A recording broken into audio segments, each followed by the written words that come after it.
वर्णिवेशरमणीय दर्शनं मन्दहासरुचिराननाम्बुजं पूजितं सुरनरोत्तमैर्मुदा धर्मनन्दनमहं विचिन्तये। असतो मा षड्गमय तमसो मा ज्योतिर्गमय मृत्युर्मा अमृतं गमय। ओम शांति शांति शांति। असतो मा षड्गमय तमसो मा ज्योतिर्गमय, अर्थात कि हे प्रभु, अमने अंधकारमांथी प्रकाश तरफ अने असत्यमांथी सत्य तरफ लई जाओ। आ प्रमाणे आ मंत्रनो अर्थ छे। भक्तो, गया वखतनी ज्ञान सभानी अंदर आपणे दसम स्कंदनी अंदर 20मा अध्यायना 1 થી 36मा श्लोक पर्यंतनी वात जे छे ए करी आवेला हता। आ अध्यायनी अंदर सुखदेवजी महाराज परीक्षितने वर्षा ऋतु અને શરદ ઋતુનું વર્ણન કરતા થકા ધર્મનો ગૂઢતમ બોધ જે છે એ આપી રહ્યા છે।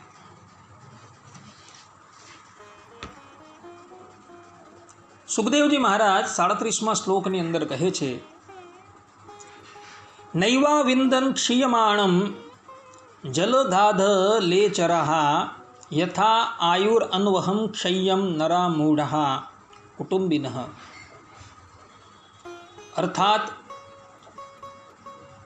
नाना नाना खाड़ाओं भरेला जलचरो ए नहीं जानता कि आ खाड़ानु जल दिवसे दिवसे सुकाई रह्यु छे। जेम कुटुंबना भरण में व्यस्त मूर्ख लोको ए नहीं जानता कि अमारू आयुष्य क्षणे क्षणे क्षीण थई रह्यु छे। भक्तो,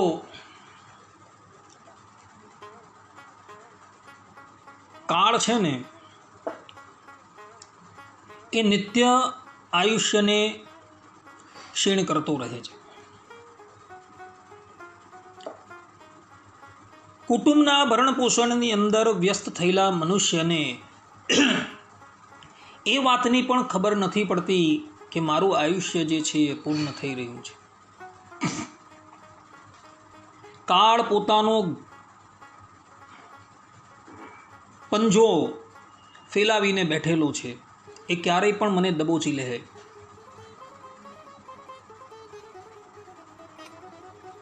પરંતુ મૂર્ખ મનુષ્ય, અજ્ઞાની મનુષ્ય એ વાતને જાણી શકતા નથી। એ લોકો ભૌતિક જગતની અંદર જે પણ કંઈક વસ્તુ દેખાય છે એને જ સત્ય માને છે। એ અજ્ઞાનીઓની દૃષ્ટિમાં પરલોક કે પુનર્જન્મ કંઈ જ હોતું નથી। એટલે માટે કેવલ ને કેવલ પોતાના આ દેહના અને દેહના સંબંધીઓના ભરણ પોષણની ચિંતાની અંદર જ એ જ્યારથી સમજતો થાય છે ત્યારથી એ લાગેલો રહે છે। ભક્તો, આ મનુષ્ય જન્મ જે છે ને એ ઈશ્વરે આપણે પરમાત્માની પ્રાપ્તિને અર્થે આપેલું છે। સમય રહેતા ભગવાનનું સ્મરણ કરી લેવું, ધર્મનું આચરણ કરી લેવું। બધા કહે કે ભાઈ, કુટુંબના ભરણપોષણની અંદર સમય જ અમારી પાસે રહેતો નથી। તો એ લોકોને કહેવાનું કે ભાઈ, કુટુંબનું ભરણપોષણ તમે કરો ના નથી, પરંતુ ખાલી વૃત્તિ તમારે બદલવાની છે। એ કુટુંબનું ભરણ પોષણ કરનારા વ્યક્તિની અંદર પણ અંતર્યામી રૂપે એ પરબ્રહ્મ પરમાત્મા બિરાજમાન છે। તો એની અંદર પરમાત્માની ભાવના રાખીને જો તમે ઉદ્યમ પર જાઓ, અથવા તો ભગવાન સ્વામિનારાયણે જે પ્રમાણે કહ્યું છે કે યથાશક્તિ ઉદ્યમ કાર્ય નિજ વર્ણાશ્રમચ્યુત, શિક્ષાપત્રીમાં ગ્રહસ્થને ભગવાન સ્વામિનારાયણે જે આજ્ઞા કરી છે કે અમારા આશ્રિત ગ્રહસ્થએ પોતાના વર્ણ પ્રમાણે ઉદ્યમ કરવો, તો ભગવાનની આજ્ઞાનું અનુસંધાન રાખીને તમે ઉદ્યમ કરવા માટે જાઓ તો એ પણ ભક્તિ થઈ જશે, પરંતુ આસક્તિ નહીં.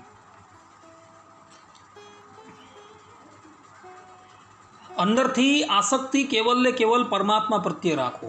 જેમ આપણા સંપ્રદાયની અંદર ડોસાવાણિયા હતા,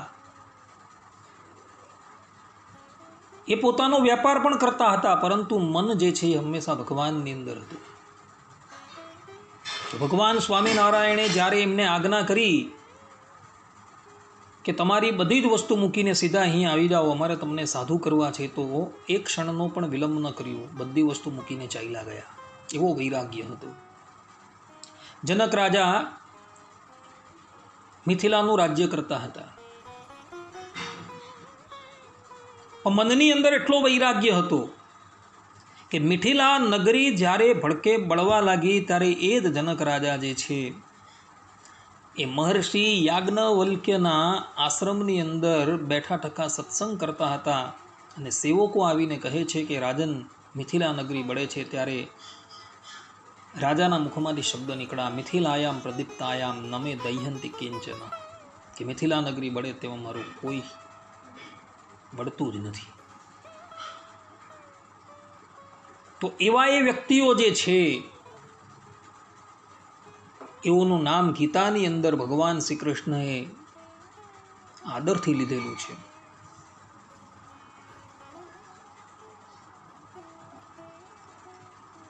માટે ભક્તો, સમય રહેતા ઈશ્વરનું સ્મરણ કરી લેજો.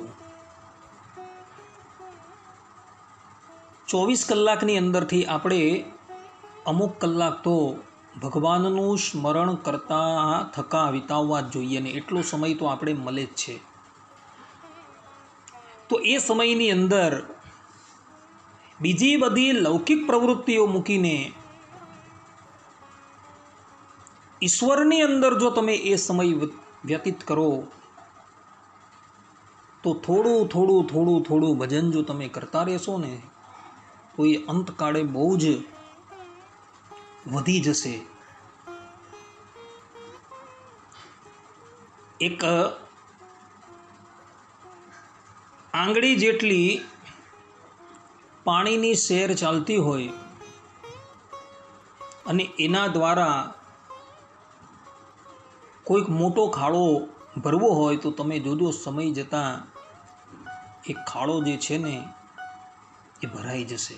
તેમ થોડું ભજન પણ જો તમે કરતા રહેશો ને, તો એ અંતકાળે બહુ વધી જશે. અને એ જ તમારા ભજનના પ્રતાપથી તમારી બધી જ વાસનાઓ ધીરે ધીરે નિવૃત્ત થઈ અને ભગવાન શ્રી હરિ તમારી સન્મુખ ઉપસ્થિત થઈ જશે.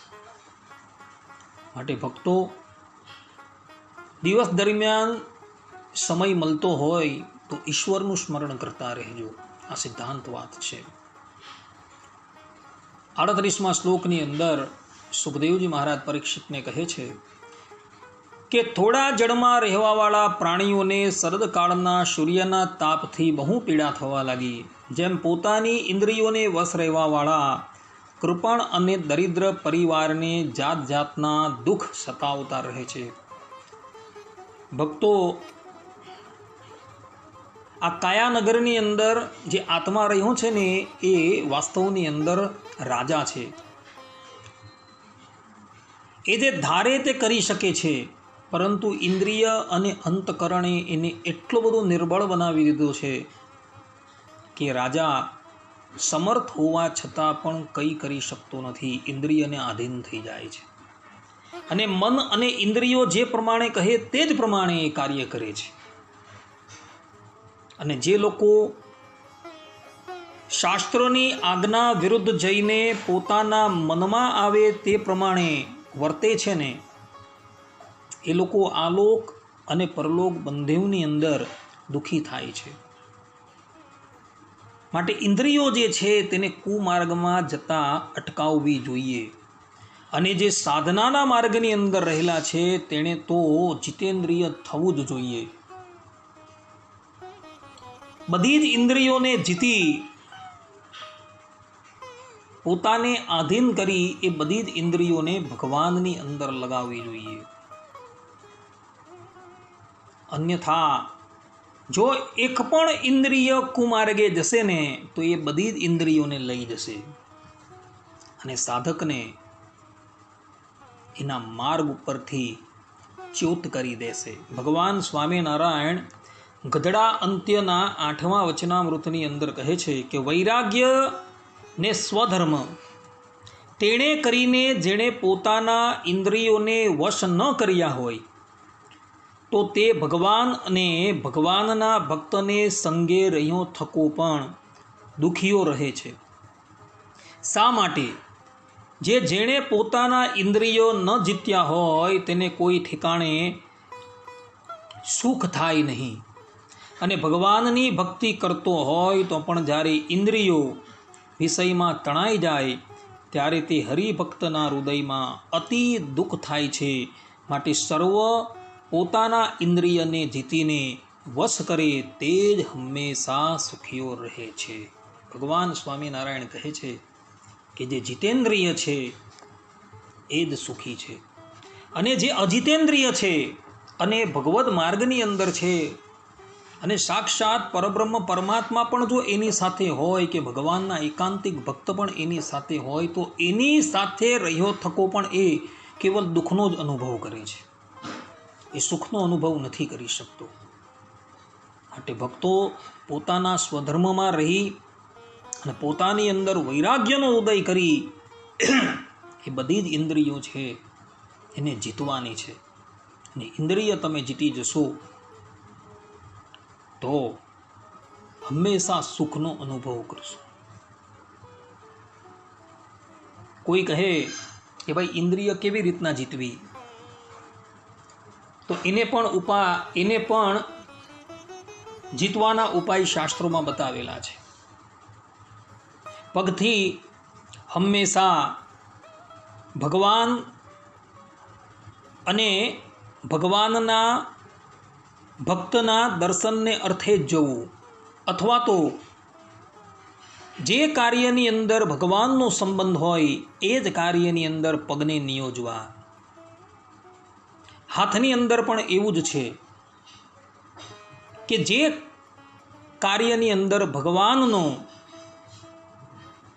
સંબંધ હોય એ જ કાર્યની અંદર હસ્તને પણ પ્રેરવા, નેત્ર ઇન્દ્રિયથી ભગવાનને ભગવાનના ભક્તોના દર્શન કરવા, કર્ણ ઇન્દ્રિયથી ભગવાનની વાતો સાંભળવી અને ભગવાનના ભક્તના ચરિત્રો સાંભળવા, જીવહા ઇન્દ્રિયથી કેવલ ને કેવલ ભગવાનનો પ્રસાદ જે છે એ જ ગ્રહણ કરવો, નાસિકા ઇન્દ્રિયથી કેવલ ને કેવલ ભગવાનને અર્પણ કરેલી ગંધ જે છે એ જ ગ્રહણ કરવી, મનથી કેવલ ભગવાનનું જ મનન કરવું, ચિત્તથી કેવલ ભગવાનનું જ ચિંતન કરવું, અહંકારથી હું ભગવાનનો દાસ છું એવો જ અહંકાર કરવો, અને બુદ્ધિથી કેવલ પરબ્રહ્મ પરમાત્મા જે છે એ જ સત્ય છે, બાકી જગતની બધી જ વસ્તુ જે છે એ નાશવંત છે એવો નિશ્ચય કરવો. આ પ્રમાણે જો નિયમમાં તમે રહો તો બધી જ ઇન્દ્રિયો જે છે એ જીતાઈ જાય છે. ઇન્દ્રિયો હંમેશા નિયમથી જીતાય છે. અહીં ભગવાન સ્વામિનારાયણે પણ સ્વધર્મરૂપી નિયમની વાત કરી છે અને વૈરાગ્યથી જીવાય છે. આ લોક અને પરલોકના સુખ જે છે એ કેવા છે અને પરમાત્માનું સુખ જે છે કેવું છે એનો જો વિચાર કરવામાં આવે તો સહેજ રીતે વિષયોની અંદર ઇન્દ્રિયો ક્યારેય પણ પ્રવૃત્ત ન થાય. ભગવાનના આનંદની અસીમતા અને ભૌતિક જગતના આનંદની સીમિતતા એનો જો વિચાર કરવામાં આવે તો સહેજ રીતે વૈરાગ્ય ઉત્પન્ન થઈ શકે છે. માટે ભક્તો પોતાની ઇન્દ્રિય જે છે એને જીતીને હંમેશા એ ઇન્દ્રિયોને ભગવાનના માર્ગમાં લગાવજો. એની અંદર પણ શ્રીમદ ભાગવતની અંદર દત્તાત્રેય મહારાજે બહુ સુંદર વાત કરેલી છે કે એક જો રસના ઇન્દ્રિયને તમે જીતી લેવું ને તો તમે બધી જ ઇન્દ્રિયો જે છે એ જીતી લેશો. કારણ કે રસના ઇન્દ્રિયથી જ બાકીની બધી ઇન્દ્રિયોનું પોષણ થાય છે. જીતમ સર્વે જીતે રસે. એક રસના ઇન્દ્રિયને જીતી લીધી એટલે બાકીની બધી જ ઇન્દ્રિયો આપમેળે જીતાઈ જાય છે.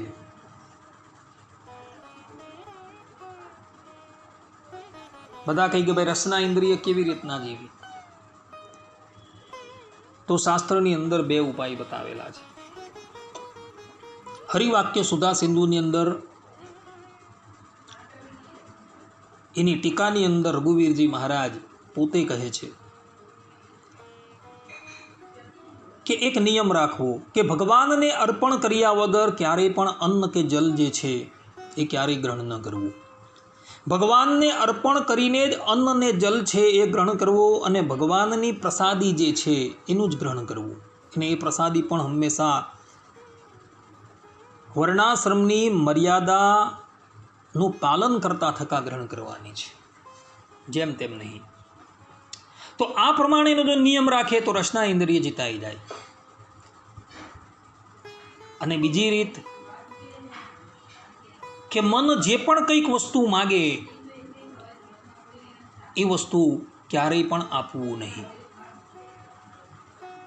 આ રીતે રસના ઇન્દ્રિય જીતાય. પરંતુ આની અંદર આ બીજો ઉપાય જે છે ને એ કઠિન છે. પહેલો ઉપાય જે છે એ બહુ સરળ છે. જો સત્સંગી માત્ર એવો નિયમ લઈ લઈ કે મારે ભગવાનને અર્પણ કર્યા વગર ક્યારેય પણ અન્ન કે જલ જે છે એ ગ્રહણ ન કરવું તો રસના ઇન્દ્રિય જીતાઈ જાય. નહીં રસના ઇન્દ્રિય જીતાઈ જાય તો એની બધી જ ઇન્દ્રિયો જીતાઈ જાય. ભક્તો, તમને ખબર ન હશે, તમે જે ગ્રહણ કરો છો ને જે પણ કંઈક પદાર્થ, એમાંથી કેટલુંક તો વેસ્ટ થઈ જાય છે, અર્થાત કે મલ થઈ જાય છે, મૂત્ર થઈ જાય છે, કેટલાકનું રક્ત બને છે, કેટલાકનું માંસ છે, મજ્જા છે, હાડકા છે, શુક્ર છે બને છે, પરંતુ અંતિમ ભાગ જે છે ને અન્નનો તે મન બને છે.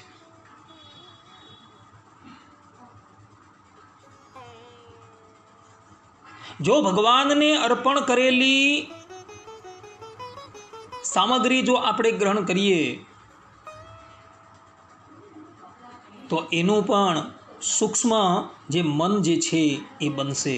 અને ભગવાનને અર્પણ કરેલી વસ્તુનું મન બનેલું હોય તો પછી એ ભગવાનના વિચાર જ ઉત્પન્ન કરે છે, બીજા વિચાર ક્યારેય પણ ઉત્પન્ન ન કરે. સારું ખાવાની ઈચ્છા છે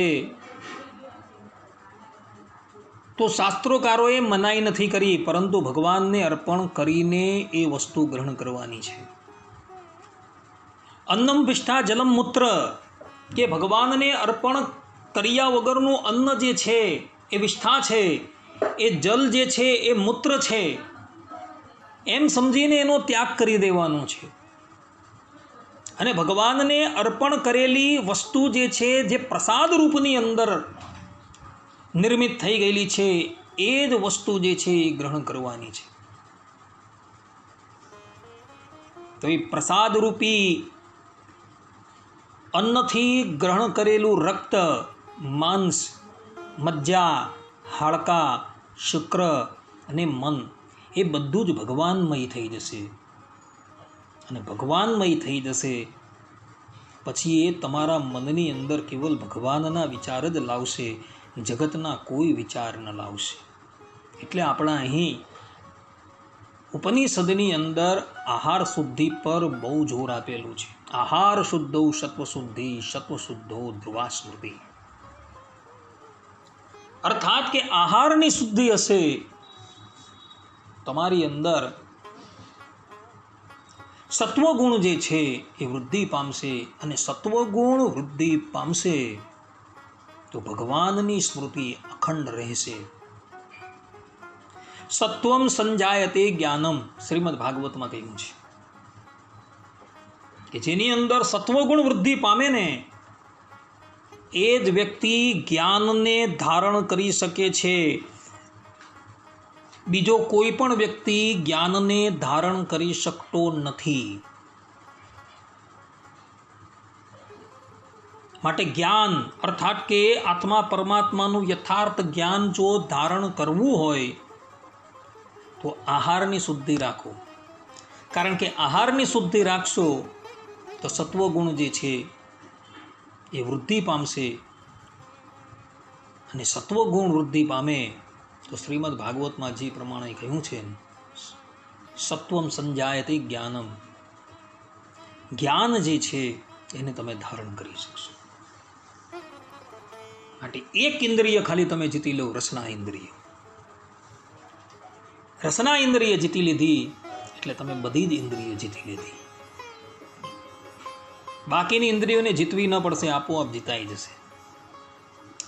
સુખદેવજી મહારાજ પરીક્ષિતને કહે છે કે ધરતી પરનો કીચડ ધીરે ધીરે સુકાવા લાગ્યો અને નાના નાના છોડવા અને વેલા ધીરે ધીરે કચાશ છોડવા લાગ્યા.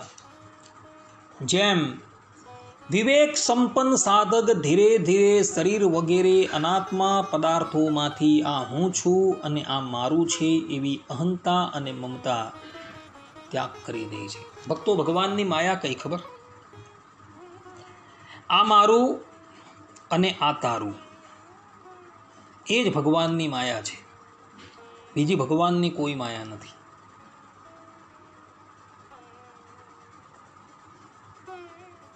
માટે આ માયા જે છે ને એને ત્યાગ કરો.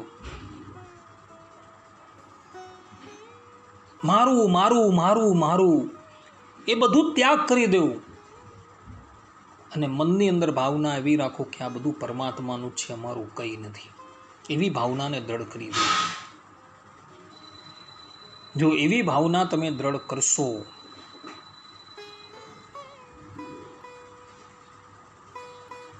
તો તમે આ માયાના બંધનથી મુક્ત થઈ જશો. ઈશાવાસ્ય ઉપનિષદની અંદર શરૂઆતનો પહેલો જ મંત્ર ઈશાવાસ્યમિદમ, એ મંત્ર જે છે એની અંદર વેદ ભગવાન સ્પષ્ટ રૂપે બોધ આપે છે કે આ જગતની અંદર જે પણ કંઈક વસ્તુ જે છે એ પરમાત્માની છે.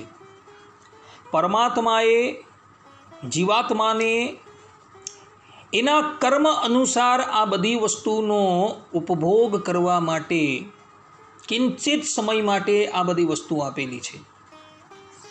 એનો ત્યાગ કરવા પૂર્વક ઉપભોગ કરો, પરંતુ બીજાના ધનની ઈચ્છા ન રાખો. અર્થાત કે આ બધી વસ્તુ તમારી છે જ નહીં. જેને તમે મારું મારું મારું કરો છો એ વસ્તુ તમારી છે જ નહીં. એ બધી વસ્તુ પરમાત્માની છે. તમારા કર્મ અનુસાર એ પરમાત્માએ અમુક કાળ માટે તમને એ અધિકાર સોંપેલો છે. જ્યારે તમારા કર્મ અર્થાત કે શુભ કર્મ સમાપ્ત થઈ જશે ત્યારે ભગવાન એ બધી જ વસ્તુ તમારી પાસેથી પાછી લઈ લેશે. માટે ત્યાગ કરવા પૂર્વક એનો ઉપભોગ કરો, બીજાના ધનની ઈચ્છા ન રાખો. કસ્યદ વિદ ધનમ, મારું મારું મારું એનો ત્યાગ કરી દેવું. અહંતા અને મમતાનો ત્યાગ કરો. પોતાના દેહની અંદર પણ જે અહંતા છે, કુટુંબીની અંદર પણ જે અહંતા છે, મમતા છે, એનો ત્યાગ કરો. મનથી ત્યાગ કરવાનો છે. ભલે પ્રત્યક્ષની અંદર તેઓ સાથે તમે ગમે તે વ્યવહાર રાખતા હો, પરંતુ મનથી તો તમે ત્યાગ કરી શકો કે નહીં? પરંતુ મનુષ્યને મનથી પણ ત્યાગ કરવો એ કઠિન પડે છે. માટે આ દેહ રહે એ પહેલા જ અહંતા અને મમતાનો ત્યાગ કરી દેવો. આ સિદ્ધાંત વાત અહીં સુખદેવજી મહારાજ જે છે સમજાવે છે. સુખદેવજી કહે છે કે શરદ ઋતુમાં સમુદ્રનું જલ સ્થિર, ગંભીર અને શાંત થઈ ગયું. જેમ મન નિસંકલ્પ થઈ જવાથી આત્મારામ પુરુષ કર્મકાંડનો જમેલો ત્યજીને શાંત થઈ જાય છે. ભક્તો, સુખદેવજી મહારાજની જેમ જે લોકો કેવલ આત્માની અંદર રમણ કરતા છે, અર્થાત કે પરમાત્માની અંદર રમણ કરતા છે, જેને પોતાની દેહ સ્થિતિનું પણ ભાન નથી, તો એવા વ્યક્તિ પછી સ્નાન છે કે સંધ્યા છે કે ગાયત્રીનો જાપ છે ઇત્યાદિકને ન કરે તો એને માટે એ દોષરૂપ નથી. કારણ કે એ લોકો પોતાના દેહની અહંતાને મમતાથી પર થઈ ચકેલા છે. એ લોકોને એ પણ ખબર નથી હોતી કે મારો દેહ કઈ જગ્યાએ જઈ રહ્યો છે.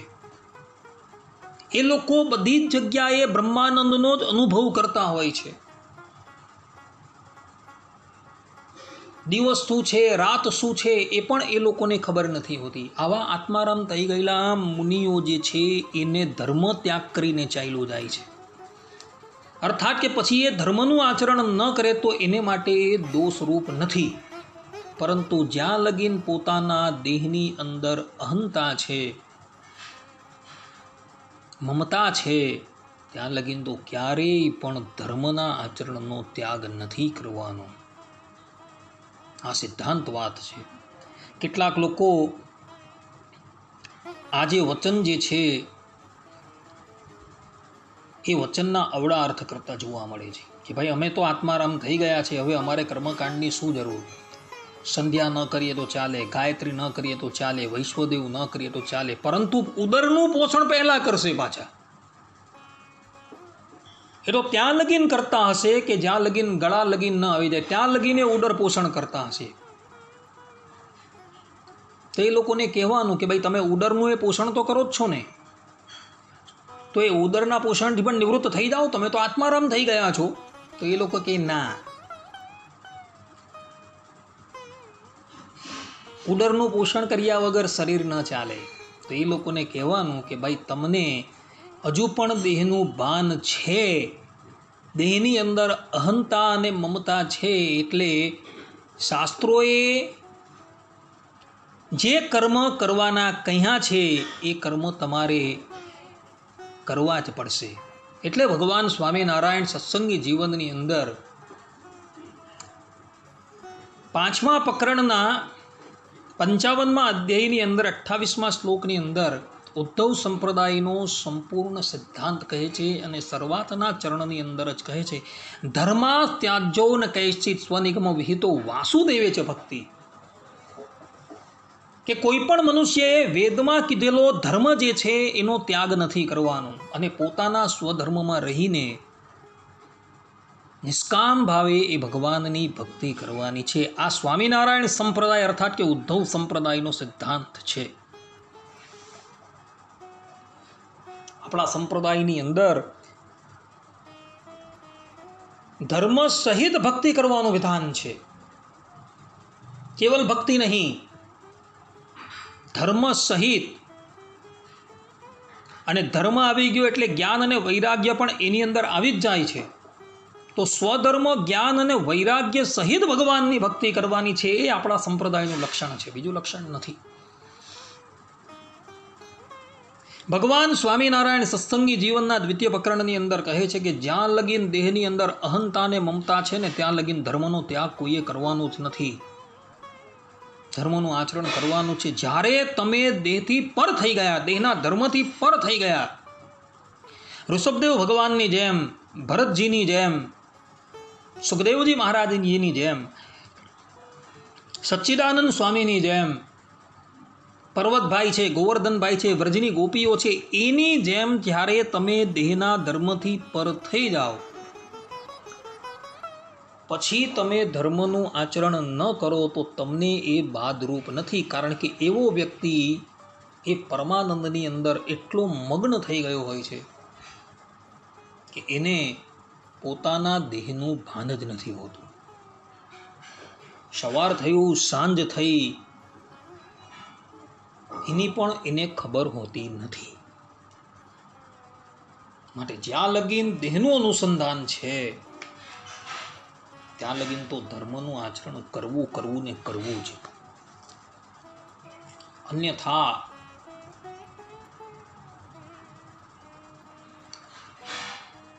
જો ધર્મના આચરણથી રહિત થઈ ગયા